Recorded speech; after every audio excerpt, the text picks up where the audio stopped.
Bonjour à tous, c'est Mickaël Sauton, votre coach en développement personnel.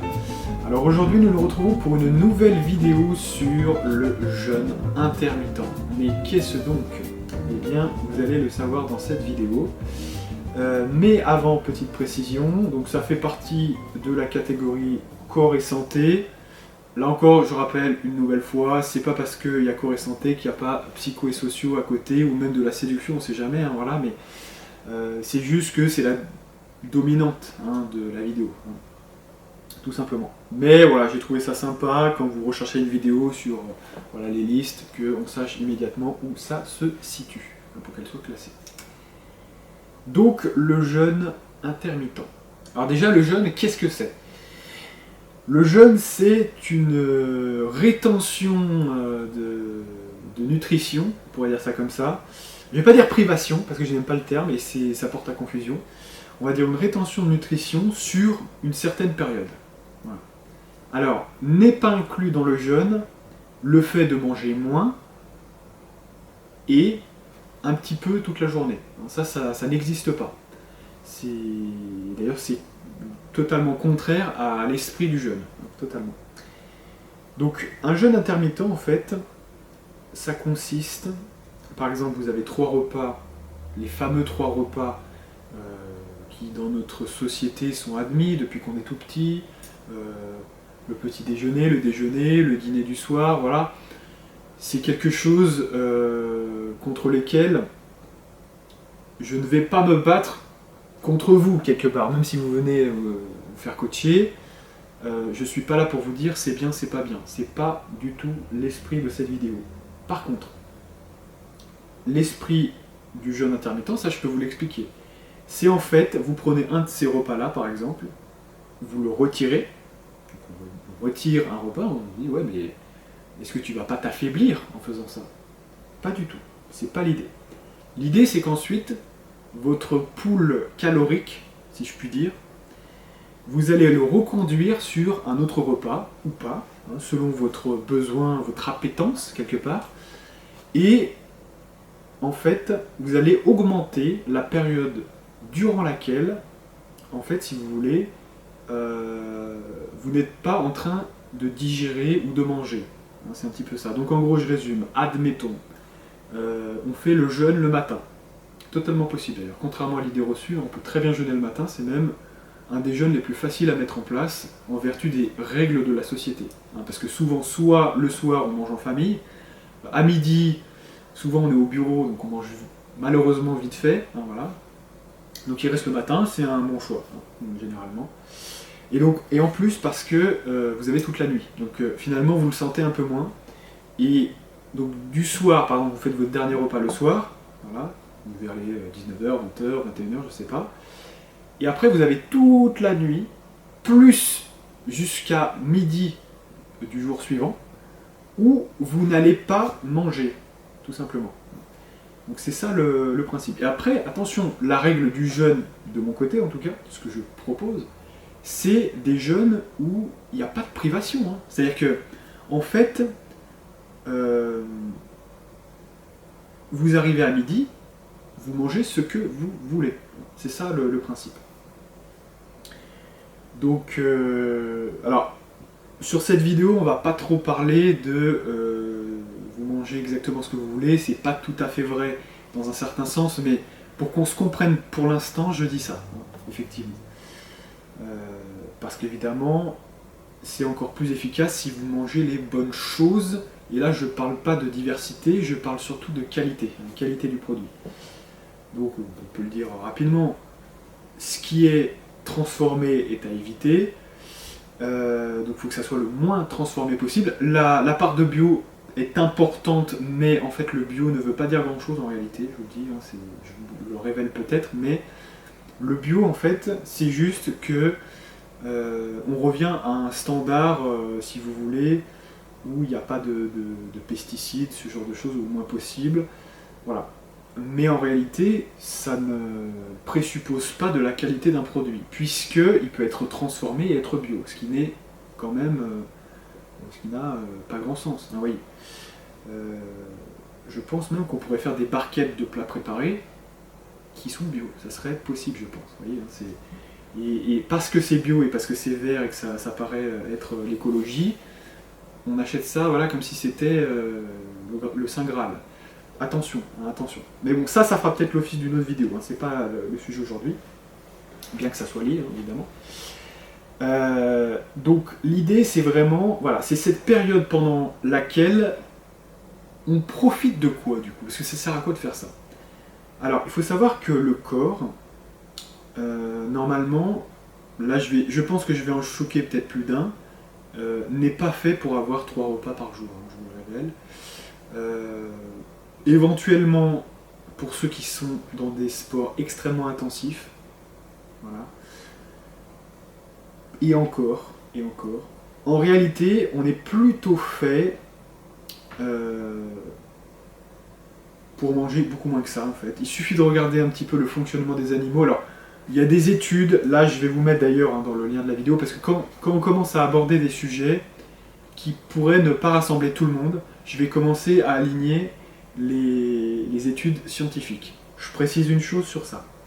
Une étude scientifique, ça ne reste qu'une étude. C'est pas non plus la preuve ultime que je vous sors du chapeau pour dire voilà j'ai raison. Rien à voir. Mais moi je couple 3 choses quand je veux vérifier quelque chose. L'expérimentation, la preuve, donc un peu voilà, l'étude scientifique, et aussi l'intuition. Parce que vous savez, ces espèces de recettes de grand-mère qui avaient du sens et qui finalement maintenant avec on se dit oh mais ça n'a plus aucun sens. Des fois, il y a des choses qu'on pourrait faire intuitivement, qu'on ne fait pas, et qui pourtant, c'est notre existence qui nous pousse à faire ça et on ne le fait pas, hein, parce qu'on est pris par des codes de la société. Donc aussi, par exemple, quand je vois l'instinctothérapie, pour ceux qui connaissent, voilà, être attiré par un aliment, par exemple le fruit ou la viande, tout ça, ça a du sens quand même aussi.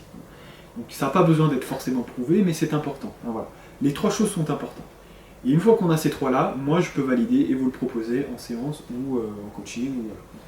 Donc ça, il faut le savoir. C'est comme ça que je fonctionne. Donc là, je vais vous proposer donc, cette étude qui est donc, alors, Intermittent Fasting, The Science of Going Without. Voilà, c'est ça. Vous pourrez le lire. Hein, c'est en anglais, alors je suis désolé, c'est en anglais. Très intéressant. Et globalement, ça va vous valider un petit peu tout ce que je vais vous dire ici. C'est-à-dire que là, par exemple, hein, je prends quelques passages, mais vous avez des gens donc, qui avaient donc, effectivement un surpoids et des inflammations, notamment. Il y a eu des réductions de cette inflammation, digestive par exemple, donc ça c'est intéressant. Combien il y a de gens qu'on peut connaître qui vous disent ouais, j'ai des remontées un peu acides, des reflux, etc. Et bien là, par exemple, en faisant ça, ça améliore cet élément-là. Pourquoi? Parce que tout simplement, vous laissez plus de temps à votre corps pour faire le ménage, tout simplement. Le corps, quand il voit arriver quelque part une durée pendant laquelle rien ne se passe, il en profite pour nettoyer le corps. On ne connaissait plus cette fonction depuis bien longtemps. Parce qu'en fait, les gens ne savent même plus que ça existe, ne connaissent pas. C'est-à-dire que là, par exemple, il y a cette zone-là, par exemple, qui peut se nettoyer, tout simplement. Parce que le corps détoxifie les zones où il a stocké des choses. Les gens qui sont en surpoids, par exemple. Et oui. Les gens qui sont en surpoids, c'est les gens, le corps ne peut plus. Le corps ne peut plus. Donc le corps, il commence à stocker, et il stocke aussi des choses négatives. Donc comme il ne peut pas s'en occuper, on va dire ça, il cristallise un petit peu ça dans les zones un petit peu de graisse, on va dire, hein, même si cristalliser n'est pas forcément le bon terme, mais vous m'avez compris. Et voilà, il stocke tout simplement. Et à un moment donné, le jeûne, bah, ça permet de faire le ménage un petit peu. Hein, donc notamment, alors pas que forcément les graisses, hein, mais parce que effectivement ça peut vous faire perdre du poids, c'est aussi un objectif, tout en mangeant la même chose, ça a été prouvé. Donc en fait, quand vous avez cette durée-là, le corps, il peut mieux digérer, voilà, premièrement.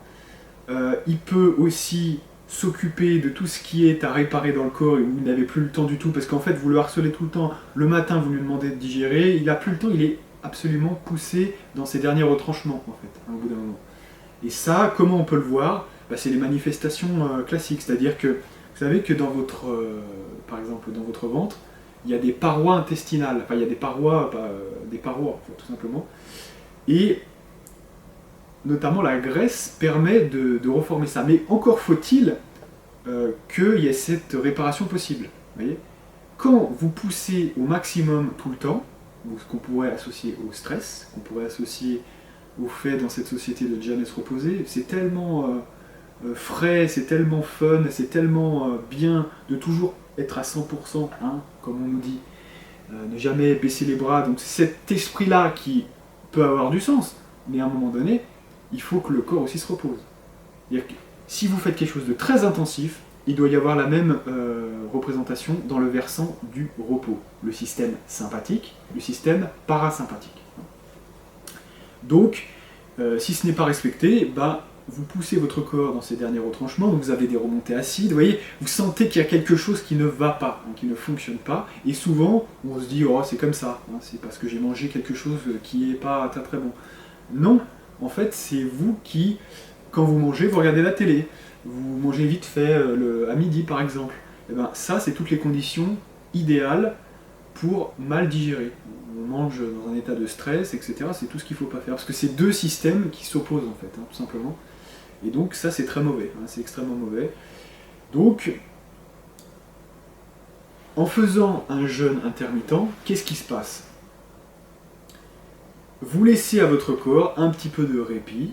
Voilà. Bon, la nuit déjà, c'est là où il avait un petit peu de temps généralement, pour peu qu'il n'y ait pas des activités nocturnes trop longues. Hein, je sais pas, moi par exemple, c'est bien de faire l'amour toute la nuit, mais au bout d'un moment, il faut quand même un peu dormir, il faut un peu se reposer. S'il y a des sessions de jeux vidéo, de cinéma ou je ne sais quoi, vous voyez, si vous prenez du temps sur votre sommeil, c'est pas forcément une bonne idée. Donc déjà, vous aviez peu avec cette fameuse nuit, mais là, si en plus vous le reniez, c'est encore pire. Donc là, le but, c'est d'étendre cet effet, effectivement, pour que votre corps, quand il n'a rien à faire, il commence à faire le travail supplémentaire, c'est-à-dire à se nettoyer, tout simplement. Donc ça, c'est très utile. Donc, c'est vrai que, pourquoi je propose le jeûne intermittent très souvent, c'est parce qu'on s'y accommode facilement avec notre vie moderne. C'est-à-dire qu'en fait, on veut souvent garder quand même le repas du soir, on a souvent des petites craintes quant au fait de ne pas être trop faible, ce qui en fait est prouvé comme étant faux. On a plus d'énergie normalement quand on jeûne, mais il y a toujours un petit peu cette peur-là. Donc le jeûne intermittent, c'est le bon intermédiaire pour commencer à mettre un pied dans le jeûne, pour voir qu'est-ce qui se passe. Si j'enlève finalement un repas, qu'est-ce qui va se passer? Est-ce que je vais mourir? Voilà. Quand on regarde les animaux, eux, ils jeûnent naturellement, il n'y a pas de souci. Quand voilà, ils font une cavalcade, je ne sais pas comment on pourrait dire, une cavale contre un animal, sprint assez violent, ils attrapent leur proie, par exemple, un lapin, je ne sais pas, peut-être qu'ils le mangent assez rapidement, et après, ils s'effondrent comme une masse, et ils se reposent pendant des heures, et eux, ils sont pas en train d'avoir le téléphone portable, de penser à ramener les gosses vous voyez, hein, de l'école, etc. Vous voyez, c'est ça le truc, c'est qu'eux, c'est un vrai repos, et c'est un repos bien plus long que nous, pour activité pour activité, vous voyez, c'est un peu ça. Donc voilà, hein, c'est vraiment... Mais là, de toute façon, il y a tellement de thèmes à aborder, que vous voyez que le jeûne intermittent déjà appelle plein d'éléments dont on pourrait discuter, mais le truc essentiel dont il faut se rappeler, c'est que on va faire ça step by step, hein, il y aura beaucoup de vidéos sur ça, mais voilà, pour revenir sur le jeûne intermittent déjà, voilà, c'est vraiment, ça vous permet de renforcer votre système. Sachez-le, de toute façon, ça sera toujours bénéfique de retirer un repas. Franchement, alors, comme je vous le disais, donc on a une étude scientifique, ok, il y a ceux qui ne veulent pas forcément y croire, d'accord. Moi, je l'ai expérimenté, donc mais moi, quand je propose quelque chose, je l'ai toujours fait moi-même avant. Hein, ne croyez pas que, voilà, hein, que ce soit dans tous les domaines que je propose, que ce soit pour la séduction, vous verrez qu'il y a toujours ce que je dis, ce que je propose, je l'ai toujours validé. Donc déjà, je l'ai validé par toute la littérature, entre guillemets, de la séduction, qui est plus ou moins scientifique, mais qui est quand même assez sécurisante. expérimentation sur le terrain, parce que sinon ça... Voilà. Et puis aussi intuitivement, vous voyez, c'est bien d'appliquer des techniques de drag par exemple, mais si c'est pas intuitif, vous voyez, c'est aussi, il y a un problème, vous voyez. Donc c'est ces 3 éléments que je garde à l'idée tout le temps.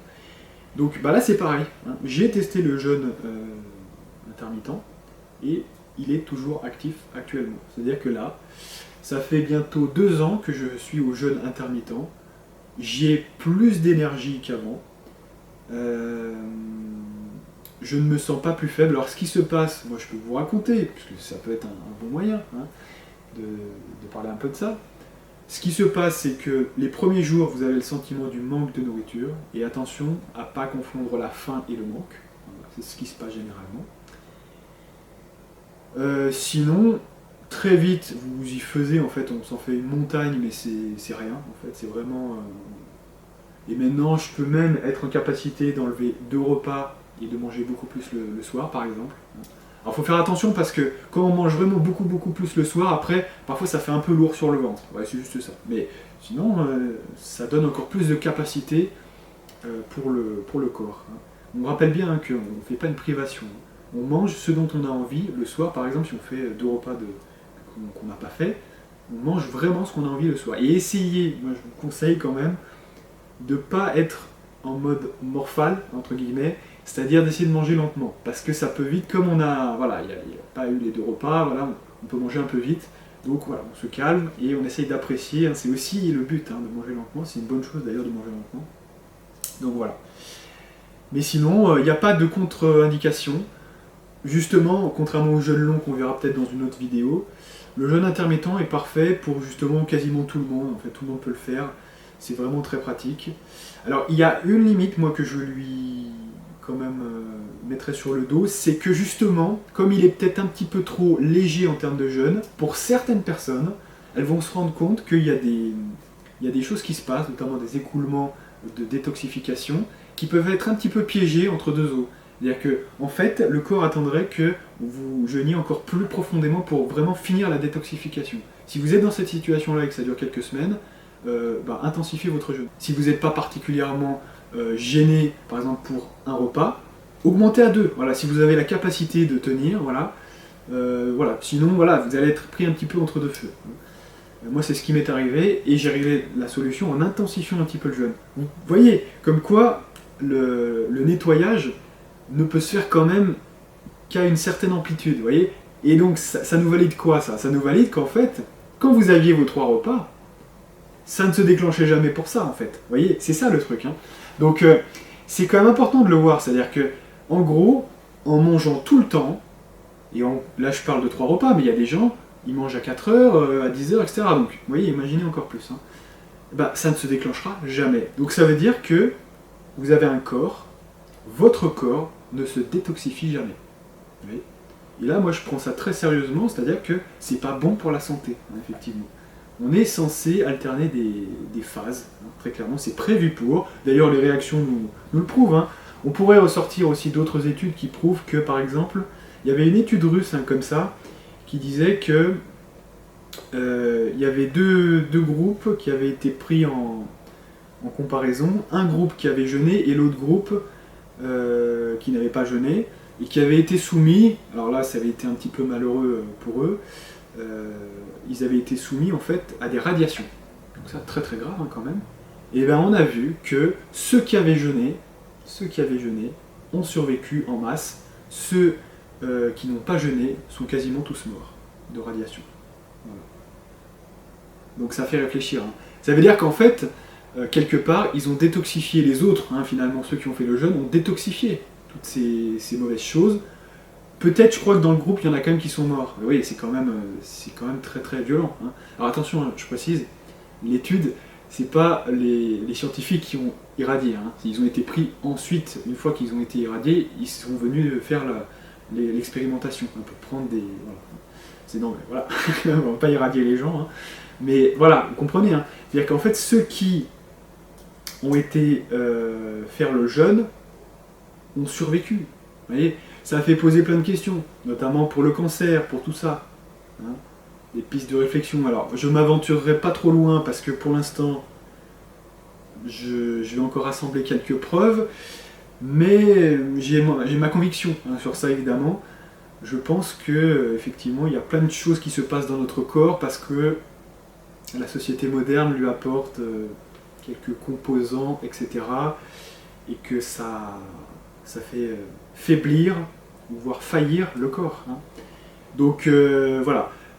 Quand je reviendrai avec ce genre de vidéo, j'apporterai quand même pas mal de preuves. Mais en attendant, voilà. Ce que je veux vous dire, c'est que vous voyez déjà que ce que ça peut faire en termes de détoxification, donc même un être sain et qui n'a pas de problème particulier, ce qui peut en gagner en termes de vie tout simplement, hein, de vitalité, c'est quand même déjà très fort. Hein. Donc n'hésitez pas, c'est pas très dur à l'approche, ça fait moins peur que le jeûne long par exemple.